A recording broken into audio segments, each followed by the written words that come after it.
It's been more than 30 years since thenSen Simpson, RWyo, paid a visit to the White House to lean on President Ronald Reagan about enacting what today is viewed by some as the Reagan amnesty.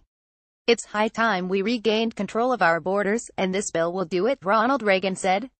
In his book, Reagan the Life, H.W. Brands writes about the president's interpretation of a 1986 immigration bill at the time. Simpson came by to see if he had my support, Reagan recorded in October 1986, shortly after the measure cleared the House. "They have one or two amendments we could do without, but even if the Senate conference can't get them out, he'll sign it. It's high time we regained control of our borders, and this bill will do it." The legislation at the time was widely viewed as an enforcement-first measure, said then Attorney General Edwin Meese III, who advised Reagan on the matter along with other cabinet officials. "It is very definitely a teachable moment," Meese, the Ronald Reagan Distinguished Fellow Emeritus at the Heritage Foundation, told the Daily Signal, when asked how the 1986 legislation might inform President Donald Trump in his negotiations with congressional Democrats on codifying the Deferred Action for Childhood Arrivals (DACA), implemented by his predecessor. The Reagan amnesty of 2.7 million illegal immigrants was paired with the promise of controlling the border and penalizing employers who hire illegal immigrants. The legislation was better known as the Simpson-Mazzoli Act, named for its sponsors, Simpson and then Rep. Romano Mazzoli, DKY. The problem with the 1986 law was that the promised enforcement didn't occur, but the amnesty did, Meese said. DACA is a 2012 executive action by President Barack Obama that has shielded an estimated 800,000 illegal immigrants brought to the United States as children. If Trump agrees to a deal that couples enforcement with legalization, Meese said, he ought to insist on demonstrable security up front, rather than funding in future budgets. Immediate matters could include EVER-IF-I, which requires employers to check the legal status of job applicants, stricter penalties on employers for hiring illegal immigrants, increased border patrol, and prohibiting sanctuary cities, Meese said. At the bill signing in 1986, Reagan said the Immigration Reform and Control Act struck the right balance. "Future generations of Americans will be thankful for our efforts to humanely regain control of our borders and thereby preserve the value of one of the most sacred possessions of our people, American citizenship," he said. More than 3 decades later, through illegal border crossings, the number of illegal immigrants in the country has nearly quadrupled to an estimated 11 million, and Congress has considered numerous other bills that would have traded amnesty for increased enforcement, just as Trump is weighing today. Bipartisan immigration reform. The bill, first introduced in 1981, was a modified version of the recommendations of the Bipartisan Select Commission on Immigration and Refugee Policy, chaired by the Rev. Theodore Hesburgh, at the time the president of Notre Dame. The commission had 16 members, 4 from the Senate, 4 from the House, 4 cabinet members, and 4 members of the public. Hesburgh warned about the need for stricter border enforcement, writing in the final report, "If U.S. immigration policy is to serve this nation's interests, it must be enforced effectively. This nation has a responsibility to its people, citizens and resident aliens, and failure to enforce immigration law means not living up to that responsibility." On amnesty, the final report also said, a drawn-out mechanism for establishing eligibility for legalization, however, will only perpetuate an already serious problem. The Select Commission favors a specified, one-time-only period during which applicants for legalization could come forward. The proposal was pushed many times before finally passing both the House and Senate in 1986. Reagan and his cabinet anticipated the strict provisions laid out in the legislation would be enforced, Meese said. There were actual promises at the time that, going forward, there would be stronger border enforcement, he said. "We felt it worth a try, as a means of stopping illegal immigration." I agreed with Reagan, along with the rest of the cabinet, about trying out the commission's recommendations. Debating Simpson-Mazzoli. Although bipartisan, the legislation also had significant opposition. Antonia Martinez of the Mexican-American Legal Defense and Education Fund said that some of the enforcement and ID measures would turn Mexican Americans into a suspect class. Mazzoli stressed that Congress had spent 5 years making adjustments to the legislation and declared 1986 was now or never. "They say a cat has 9 lives. This bill has no more lives. It cannot pop up out of any more graves," the Kentucky lawmaker said. "It's not a perfect bill, but it's the least imperfect bill we will ever have before us." Then Rep. Bill McCollum, RFLA, proposed an amendment to strike the amnesty provision from the bill, calling it slapping the face of those who came to the United States legally and warning that as many as 20 million illegal immigrants would be entitled to bring their family members into the country through chain migration. His amendment failed by a slim 199,192 vote in the House. Regarding the amnesty, Simpson said, "I would never have suggested or recommended it. But it became quite clear it was necessary for final passage." He called the legislation sure as hell a lot better than anything we've got now. Then Rep. Charles Schumer, DNY, now the Democratic leader in the Senate negotiating directly with Trump on DACA, said in 1986, "Nobody's certain it's going to work.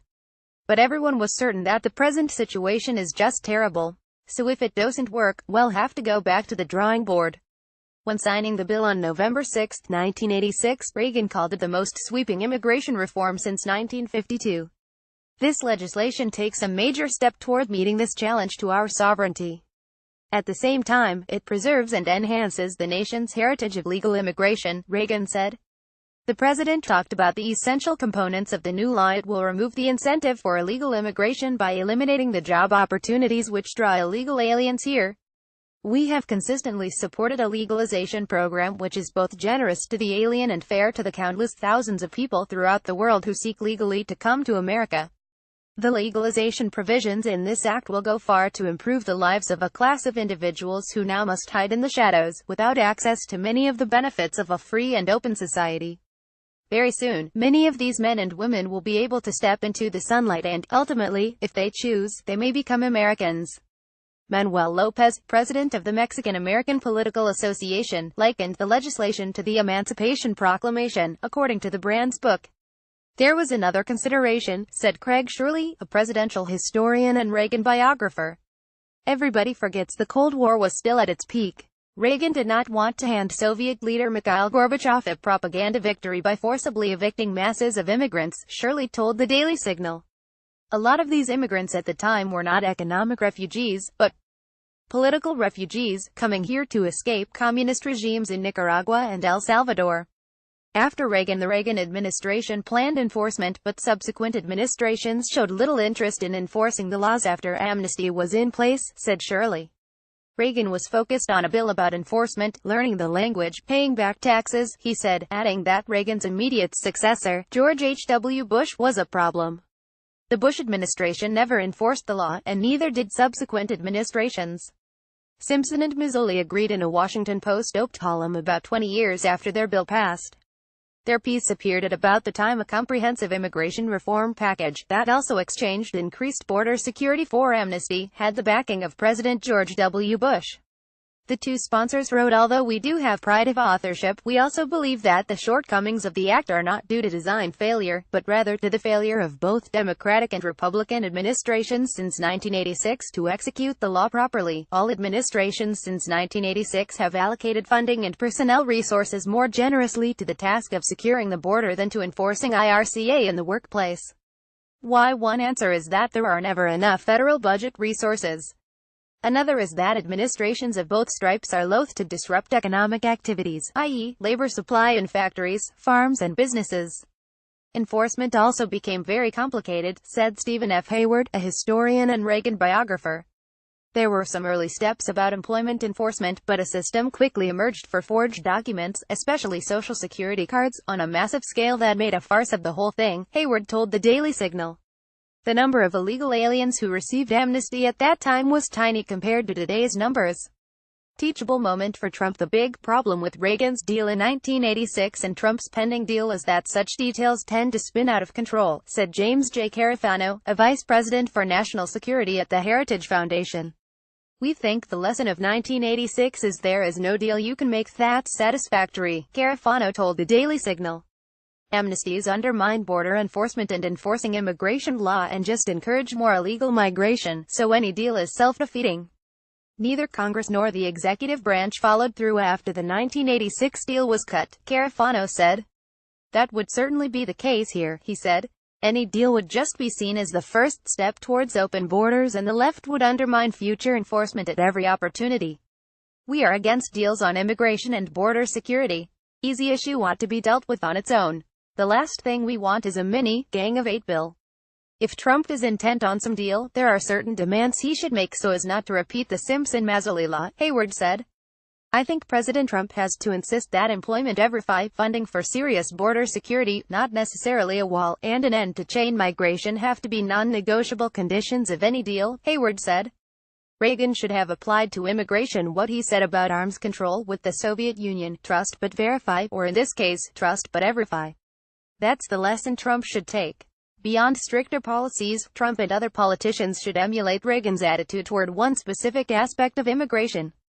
Reagan made a huge point of assimilation, of how people from any land could become Americans in the deepest sense by adopting the nation's principles of freedom, Hayward said. You could meaningfully become an American in a way that you could never become a Frenchman or a German. The left hates this idea, so if Trump was to talk about it, it would be another way for him to maintain the offensive on the subject, Hayward continued. Neither George W. Bush, nor John McCain, nor RWyo had the sense to make this point when they were working on the issue over the last decade. Shirley hopes Trump will demand upfront security in exchange for enacting DACA, but isn't optimistic. Trump squished out on it, Shirley said of DACA. At his core, making deals and getting good press is what animates Donald Trump, not conservative principles. DACA negotiators should consider something the 1986 negotiators didn't, said Lee Edwards, distinguished fellow of conservative thought at the Heritage Foundation. The hope was to curtail illegal immigration with stricter border controls and penalties on employers. The question is, how do you police that? Is it just a piece of paper, or will it have teeth? Edwards told the Daily Signal. Reagan may have felt this was a good thing to do.